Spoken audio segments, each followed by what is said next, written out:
What's up, YouTube? This is Break MMA, and I'm giving my predictions for UFC Fight Night. I forgot the number, but it's Kape versus Almabayev. This is the card I'm actually really excited for. Um, there's a couple of people on this card that I actually really like, and one of them being the first fight of the card, which I think is extreme disrespect to him because he's on a crazy win streak, crazy run of activity, 4 fights, and he wanted to get in 5 before the year ended on the Miami card, and I think he could have got it, but Charles Johnson versus Ramazan Temirov. I'm gonna go with Charles Johnson. Temirov, this is only his second fight in the UFC. In his debut, he got a knockout over CJ Vergara. But I don't know how highly I rate that to the point where I would match him against Charles Johnson immediately. Charles Johnson is really good. I know in his last fight he struggled a little bit versus Sumaderji, but Charles Johnson just finds ways to win. And I'm always gonna keep that in mind when picking a fighter. It's like Drakus in the way of like plot armor. He's just really gritty, and he's really skilled. So I think Charles Johnson, it would I don't know if it'll be by knockout. I think I think more than likely, because I think Temirov is still like a tough opponent, a scary opponent for Charles Johnson.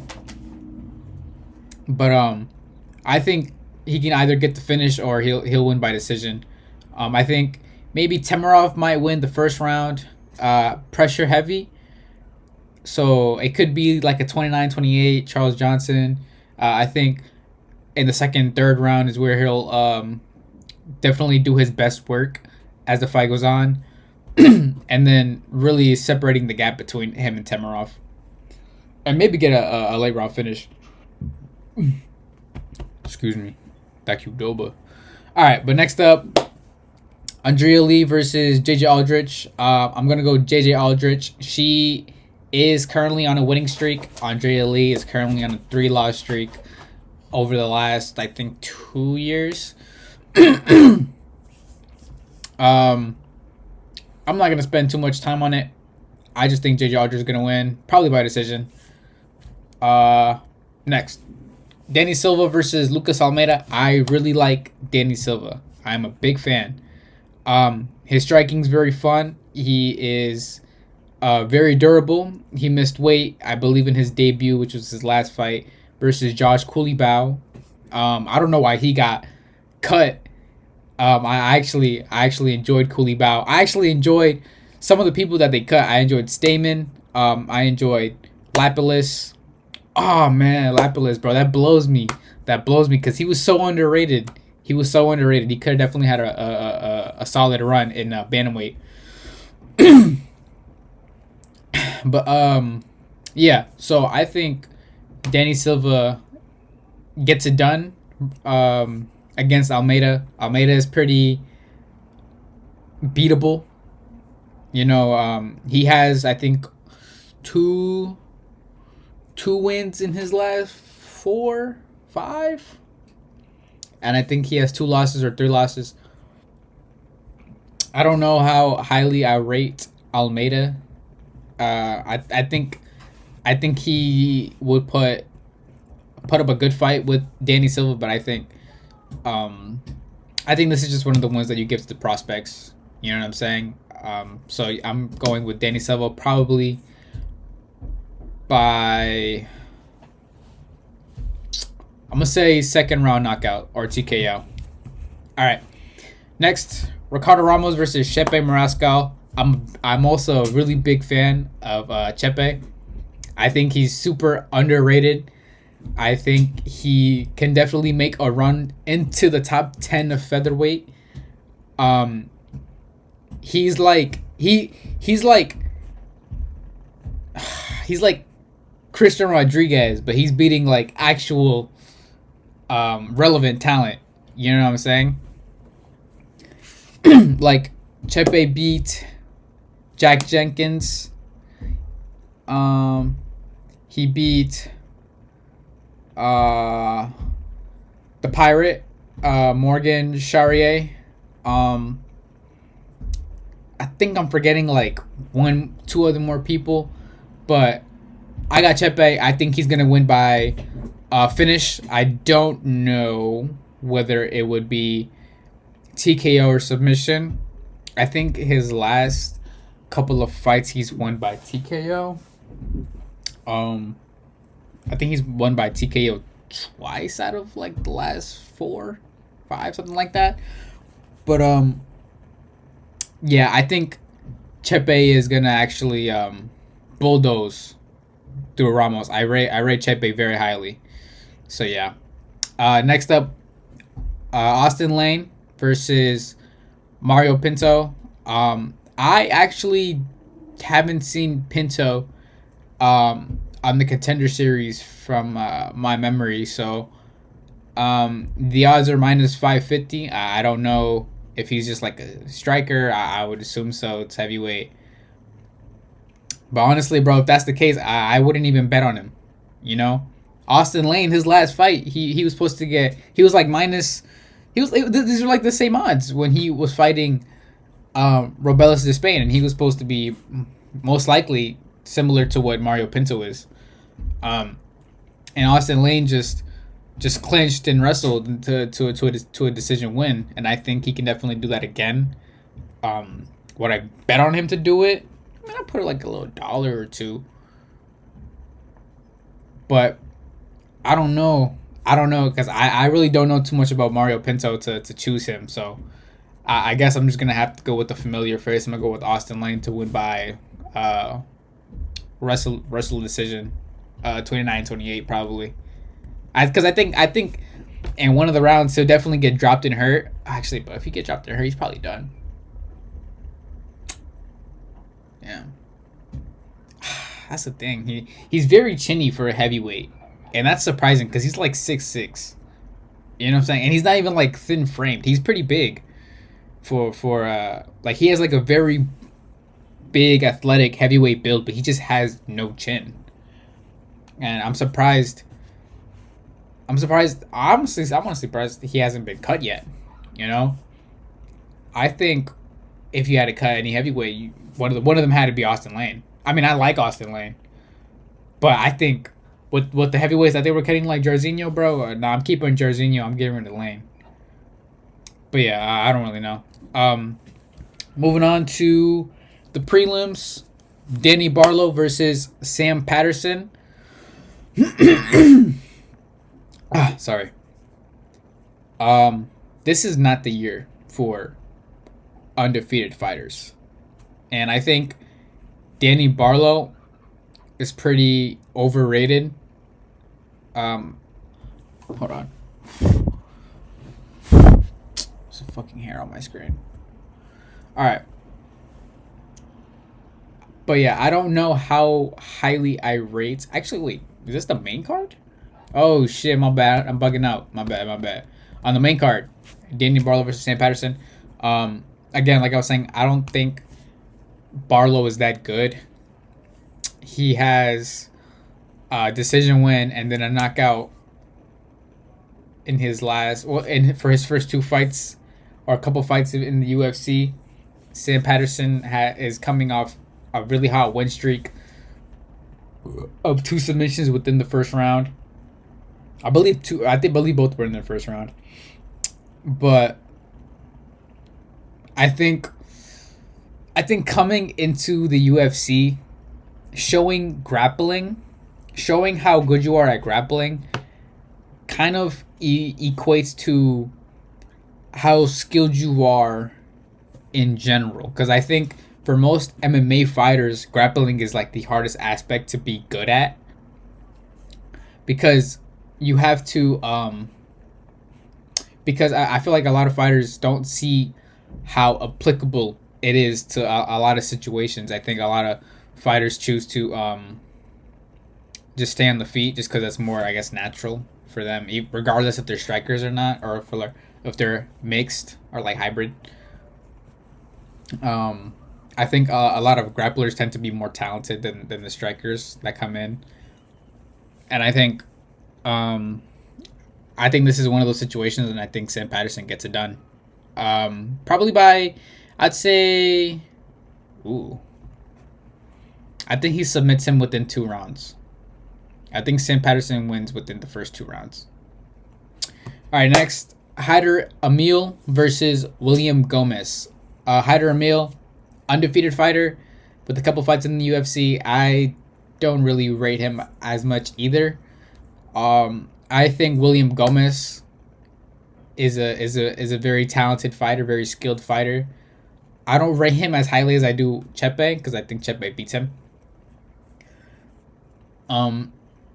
He did put up a very close fight with Joe Anderson Brito. I think Brito won that fight though, but William Gomez is a very skilled fighter, and I think he is a better striker than Hyder Emil, and I think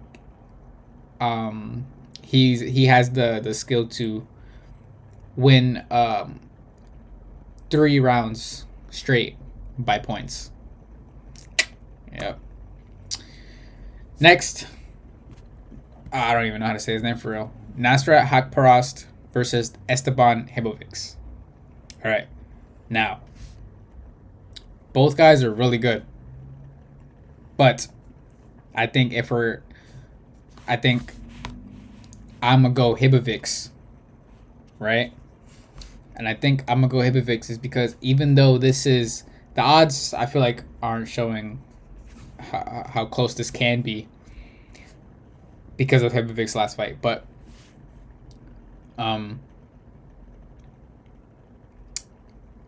I think Hebovics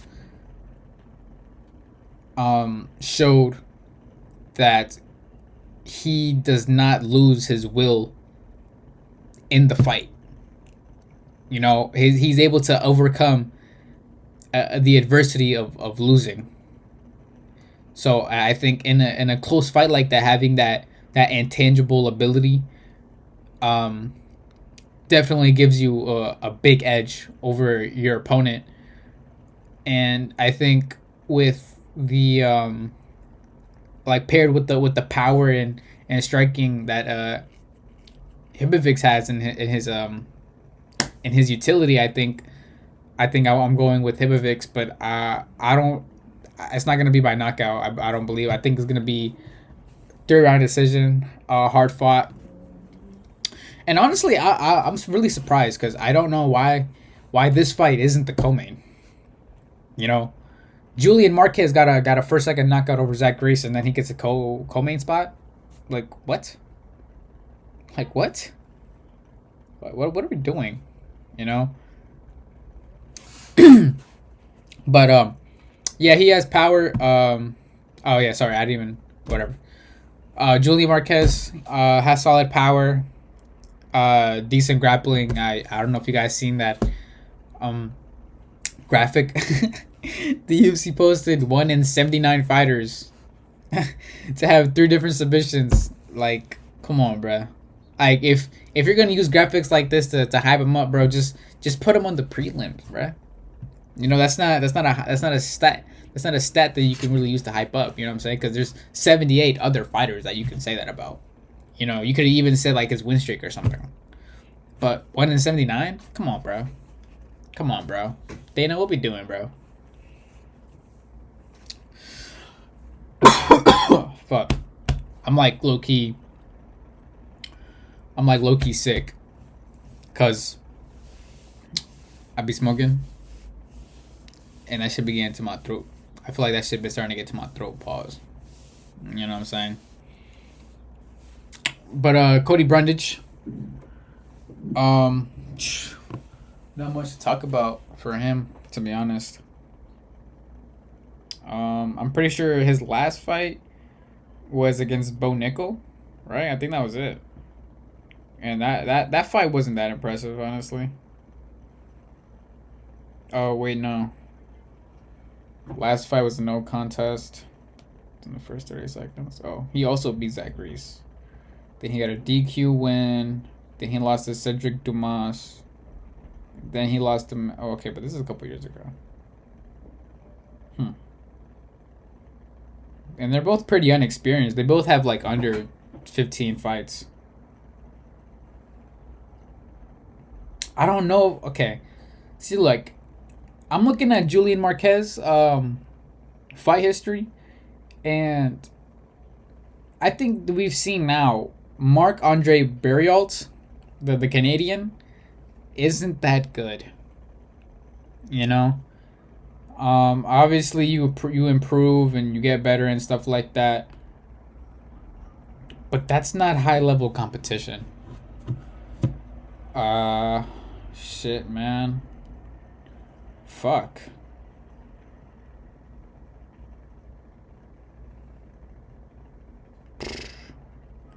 Dude, this is such a shit fight, especially for a co-main, bro. Dude, this is such a shit fight. Oh my gosh. I'm looking at both their fight history, bro. Oh my gosh. Whatever. Honestly, the prediction for this one doesn't fucking matter. I'm gonna go Julian Marquez by decision. Now! Woo! The main event. Oh, bro. If this was actually Royval versus Kape, or Manel Kape, however you choose to say it, I don't really give a fuck. Kape, I say both. Royval versus Kape. I had Royval, even though he was the underdog, which I was surprised about. I think Royval would have won probably by 48, 47, 49, 46. Excuse me, hold on. I'm about to burp again.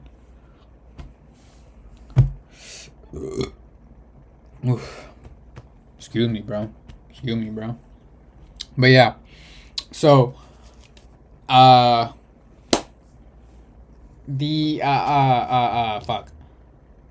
Also, Almabayev picking up the fight on short notice.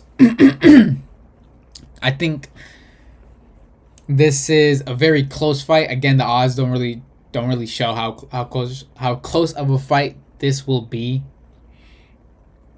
I think one of the biggest things you can look at is obviously the style matchup. Asu is a great grappler, and Manel Kape is primarily good striker, you know. And I think Kape, his odds are inflated. His odds are inflated because of his last performance versus Bruno Silva. Now, Manel Kape, even though being a striker, has very good takedown defense, right? In the Muhammad Makayev fight, he displayed how hard it is to keep him down and to get him down, even with the broken toe, right? Makayev had to grab on his doonies, on his draws, pull his buns out just to try and keep him down to work his game.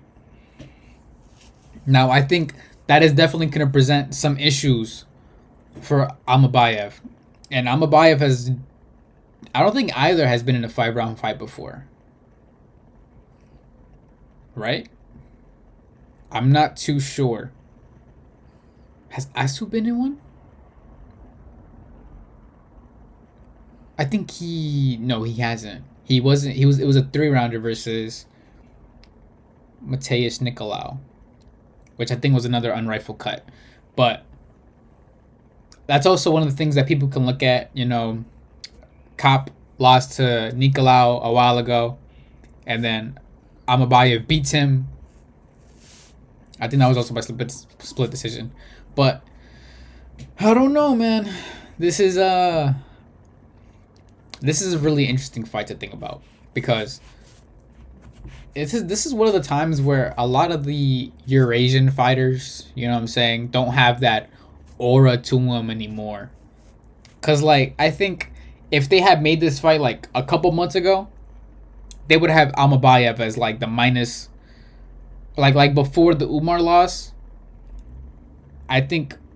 I know Almabayev is obviously Kazakh, but in the same sense, like, you know, they all see Eurasians the same as, like, Russians and shit. But they would have had Almabayev as, like, a minus 300 favorite, right? And even then, that wouldn't be correct. I wouldn't agree with that. But I don't see much that Almabayev does that will put Kape in danger. Now, I think Almabayev has a good chance of winning within the first couple rounds. If he really grinds down and hunts a submission, because I don't think it's gonna come by knockout.